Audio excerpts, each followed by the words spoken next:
Viewers, एक बड़ी खबर आ रही है इस वक्त महाराष्ट्र से। देवेंद्र फडणवीस जो उप मुख्यमंत्री हैं, उन्होंने अपने पद से इस्तीफे की पेशकश की है। महाराष्ट्र में बीजेपी की जो करारी हार हुई है उसकी जिम्मेदारी लेते हुए देवेंद्र फडणवीस ने डिप्टी सीएम के पद से इस्तीफे की पेशकश की है। ये बड़ी खबर है इस वक्त की। अब अगर देवेंद्र फडणवीस नहीं रहेंगे इस सरकार में तो इसके बहुत सारे और कयास लगाए जा रहे हैं। क्या महाराष्ट्र की सरकार पर कोई असर पड़ेगा? महाराष्ट्र के मुख्यमंत्री एकनाथ शिंदे बने रहेंगे कि नहीं बने रहेंगे? देखिए, बीजेपी सबसे बड़ी पार्टी होने के बावजूद मुख्यमंत्री पद पर बैठा है एकनाथ शिंदे को। एकनाथ शिंदे का परफॉर्मेंस भी कोई बहुत अच्छा नहीं रहा, लेकिन ठीक है उनका परफॉर्मेंस इस लोकसभा चुनाव में। बीजेपी का अपना परफॉर्मेंस बहुत खराब हुआ है, उसकी जिम्मेदारी ले रहे हैं देवेंद्र फडणवीस। सब जानते हैं देवेंद्र फडणवीस 5 साल मुख्यमंत्री रह चुके हैं, उसके बाद उनको डिप्टी सीएम बनाया गया था। उनके लिए भी वो पद ग्रहण करना आसान नहीं था, लेकिन अब वो समय बीत चुका है। अब एक सरकार, चलती सरकार में देवेंद्र फडणवीस इस्तीफे की पेशकश कर रहे हैं। दो बातें हो सकती है। एक तो ये एक चुनाव हारने के बाद कई बार जो सीनियर लीडर होते हैं वो ओन करते हैं उस चुनाव को और ऐसे इस्तीफे की पेशकश कर देते हैं। वो पेशकश ये रह जाती है, उसके आगे कुछ नहीं होता। लेकिन अगर ये गंभीर बात है, अगर देवेंद्र फडणवीस गंभीरता से इस्तीफा दे रहे हैं, मतलब या उनको किसी ने कहा है ऐसा करने के लिए, तो बहुत सारे समीकरण खुल जाएंगे। तब तो बहुत सारा पिटारा खुल जाएगा महाराष्ट्र के अंदर कि आगे क्या होने जा रहा है। कुछ लोग तो यहाँ तक सोचने लग जाएंगे कि क्या देवेंद्र फडणवीस मान लीजिए इस्तीफा देते हैं, दिल्ली चले आते हैं। इस समय वैसे उस संभावनाओं की बात कर रहा हूँ। तो क्या उद्धव ठाकरे वापसी कर सकते हैं एनडीए के अंदर? इसके हम लोग अभी प्रोग्राम में भी चर्चा कर रहे थे। तो ये सारी बातें अब इस बात पर निर्भर करती हैं कि देवेंद्र फडणवीस का ये इस्तीफे की पेशकश करना ये कितना गंभीर है। क्या वो सीरियसली इस्तीफा देना चाहते हैं या उनसे कहा गया है कि वो इस्तीफा दें? उनकी आगे भूमिका क्या होगी उस पर तो आगे बात होगी, लेकिन फिर महाराष्ट्र की राजनीति में क्या होगा ये अपने आप में एक बड़ा सवाल खड़ा हो जाएगा। तो अगर हम लोग और हमें 2 सीटें मिली, लेकिन मुंबई में महाविकास आघाड़ी को 24 लाख वोट है और हमको 26 लाख वोट है।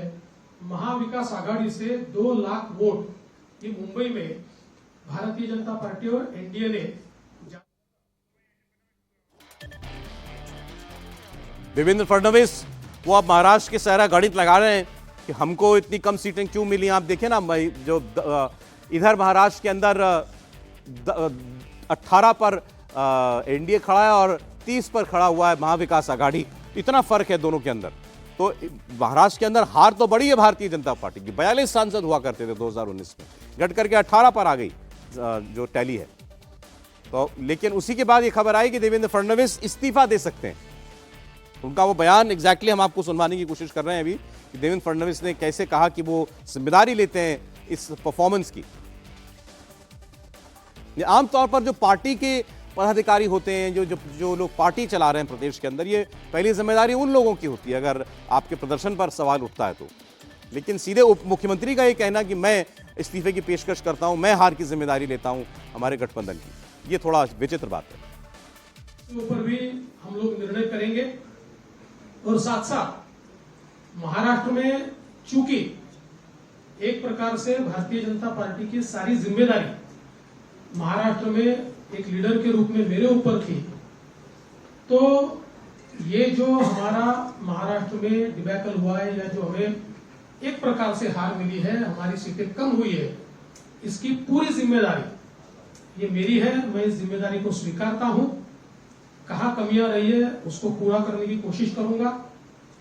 मैं भागने वाला आदमी तो हूं नहीं और जोरों से मैदान में उतरूंगा और हमारी पूरी पार्टी को साथ में लेकर हम लोग वापस नई स्ट्रैटेजी तैयार करेंगे और नई स्ट्रैटेजी तैयार करके हम लोग जनता के बीच जाएंगे। जनता का जो विश्वास है उस विश्वास को हम लोग संपादित करेंगे।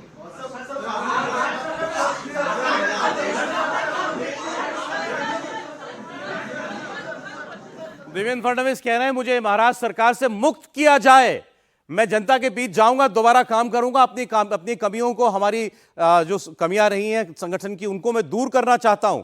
उन्होंने कहा यहाँ बीजेपी का सीनियर नेता होने के नाते ये जो हमारी हार हुई है, हमारे आंकड़े कम हुए महाराष्ट्र में, मैं इसकी जिम्मेदारी लेता हूं और मुझे महाराष्ट्र सरकार से मुक्त किया जाए। मैं विधानसभा चुनाव के लिए पूरा समय देना चाहता हूं। अभी कुछ महीनों के अंदर महाराष्ट्र में विधानसभा के चुनाव है और जाहिर है कि वहां पर महाराष्ट्र में बीजेपी का चेहरा, यूं तो और बहुत बड़े लीडर हैं, लेकिन देवेंद्र फडणवीस 5 साल के मुख्यमंत्री रह चुके हैं, तो वो सबसे बड़ा चेहरा है। वो खुलकर कह रहे हैं कि मुझे अब आप इस सरकार से मुक्ति दीजिए, सरकार चलती रहेगी लेकिन मैं काम करना चाहता हूं आने वाले विधानसभा चुनाव के लिए। देवेंद्र फडणवीस खुलकर यह बात कह रहे हैं। सचिन चौधरी इस वक्त जुड़ गए हमारे साथ सीधे मुंबई से। सचिन, देवेंद्र फडणवीस ने बड़ी बात कही कि मैं अब इससे मुझे सरकार से मुक्त कीजिए, मैं विधानसभा चुनाव के लिए फुल टाइम काम करना चाहता हूं। जी बिल्कुल, अभी यहाँ पर इसी बीजेपी दफ्तर में उनकी प्रेस कॉन्फ्रेंस हुई और देवेंद्र फडणवीस ने आज खुलकर बात की। उन्होंने कहा कि जिस तरह से महाराष्ट्र में बीजेपी को खासतौर पर सेटबैक मिला है, 27 में से महज 9 सीटों पर बीजेपी जीत पाई है, तो उन्होंने कहा कि सबसे पहले मैं महाराष्ट्र का यहाँ पर नेतृत्व कर रहा हूँ, मेरे नेतृत्व में महाराष्ट्र में ये चुनाव लड़ा गया था, इसके लिए हार की पूरी जिम्मेदारी मैं लेता हूँ। उन्होंने हार स्वीकार की। उन्होंने कहा कि कई सारे फैक्टर थे जिन पर अभी और मंथन होगा, लेकिन उन्होंने एक बात कही कि पार्टी को अब मजबूत करने की जरूरत है, क्योंकि अभी आने वाले सितंबर अक्टूबर महीने में यहां महाराष्ट्र विधानसभा के चुनाव होंगे और ऐसे में अगर पार्टी को फिर से सत्ता में वापस लाना है, महाराष्ट्र में एक बार फिर से एनडीए यानी कि महायुति की सरकार लानी है, तो देवेंद्र फडणवीस को अब मैदान में उतरना पड़ेगा। ये सोचकर उन्होंने बयान किया है कि वो केंद्रीय नेतृत्व को ये अपील करेंगे, उनको गुजारिश करेंगे। हालांकि उन्होंने कहा कि हमारे पार्टी में फैसला केंद्रीय नेतृत्व ही करता है, इसलिए मैं उनको ये गुजारिश करना चाहूंगा कि मुझे अब सरकार की जिम्मेदारी से मुक्त किया जाए। जो उप मुख्यमंत्री उनके पास है, गृह मंत्रालय की जिम्मेदारी उनके पास है, सरकार से वो मुक्त होना चाहते हैं। लेकिन सचिन, ये फैसला उनका अपना निजी फैसला था या फिर ये फैसला उन्होंने पार्टी के और लीडर्स से डिस्कस करके लिया है? उन्होंने ये कहा। अच्छा सचिन, मैं दोबारा आपके पास आऊंगी, लेकिन एक बार फिर से बता देते हैं दर्शकों को कि देवेंद्र फडणवीस ने आज क्या कहा।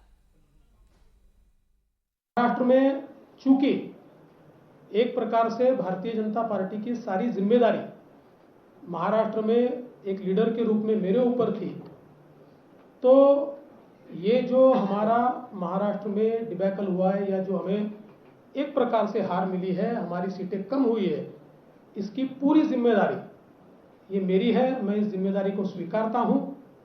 कहाँ कमियां रही है उसको पूरा करने की कोशिश करूंगा। मैं भागने वाला आदमी तो हूं नहीं, और जोरों से मैदान में उतरूंगा और हमारी पूरी पार्टी को साथ में लेकर हम लोग वापस नई स्ट्रैटेजी तैयार करेंगे और नई स्ट्रैटेजी तैयार करके हम लोग जनता के बीच जाएंगे। जनता का जो विश्वास है उस विश्वास को हम लोग संपादित करेंगे।